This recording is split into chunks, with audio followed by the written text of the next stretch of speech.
Voilà, je vous le disais, nous sommes donc avec Fahimeh Robiol qui est avec nous en visioconférence et qu'on remercie d'avoir accepté l'invitation de France Info. Bonjour.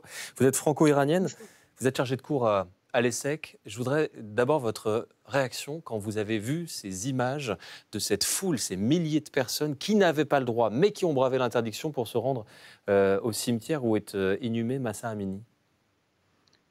Merci de m'avoir invité. Ces images-là montrent une chose, et c'est que la peur a changé le camp. Les gens maintenant deviennent plus en plus unis et plus en plus courageux. Ils n'ont plus de peur.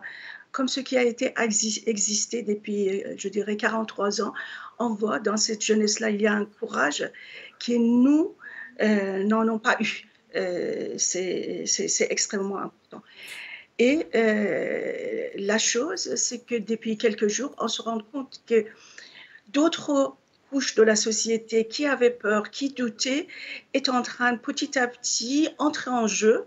Et donc, on témoigne une évolution de sociologie de ce mouvement-là. Une évolution qui passe aussi, je voudrais que vous nous parliez de ça, par ces femmes qu'on voit sans voile. Et vraiment, de plus en plus, c'est qu'ils l'assument.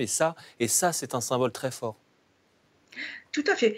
Et ce qui est très étrange, c'est que maintenant, on voit que même les forces de l'ordre ne veulent pas ou ferment les yeux sur toutes les femmes qui marchent sans foulard, qui brûlent leur foulard dans les rues. Et je pense qu'ils ont parfaitement compris qu'ils ne peuvent pas arrêter ce mouvement-là, sinon il faut qu'ils arrêtent tout le monde. Déjà, il y a 13 000 personnes, d'après les informations que nous avons, qui ont été déjà arrêtées. Et Donc, c'est un grand symbole. 141 personnes ont été tuées. Alors, c'est un bilan révélé mardi par Iran Human Rights, qui est une ONG, mais qui est basée à Oslo, donc on n'est pas forcément sûr. Mais il y a des dizaines de morts, c'est incontestable. Malgré ça, les gens n'ont plus peur. Est-ce que vous diriez que là, on a vécu un moment charnière, que plus rien ne sera comme avant en Iran? Je suis convaincue. Depuis le début, on voyait bien que ces jeunesses-là, ils ont une stratégie sans avoir un leader. Et que petit à petit, cette stratégie est en train de payer.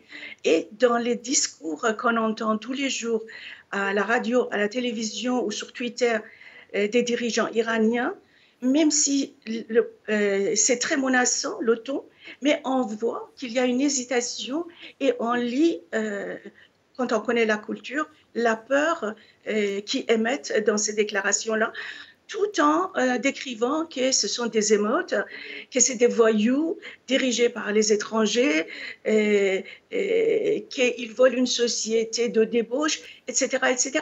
Mais on lit la peur dans leur discours. Et d'un mot, que pensez de cette déclaration de la porte-parole de la Maison-Blanche qui dit que la Russie pourrait conseiller l'Iran sur la manière de réprimer ces manifestations? C'est un signe de peur du régime des Mollahs aussi? Moi, sincèrement, je pense que la Russie a, a été le lead dans tout ce que les Mollahs ont appris pour la répression depuis des années. Donc, ils ne peuvent pas encore donner plus de leçons parce qu'on voit bien aujourd'hui, les Mollahs, la seule solution qu'ils ont, c'est de réprimer, de la violence, etc., etc. Or, dans d'autres pays, quand il y a des mouvements de contestation, là maintenant, je voudrais parler de la révolution, eh ben, et il y a un programme. Les États, on commence à dire, eh ben, on va diminuer les taxes, on va faire ceci, on va faire cela. Or, il n'y a aucun programme, aucune proposition, à part des menaces dans ce qui est émettre de ce régime. Merci beaucoup, Fahimeh Robiol. La peur a changé le camp et c'est bien une révolution qui est en train de se passer, selon vous, en Iran. Merci beaucoup d'avoir accepté notre invitation sur France Info.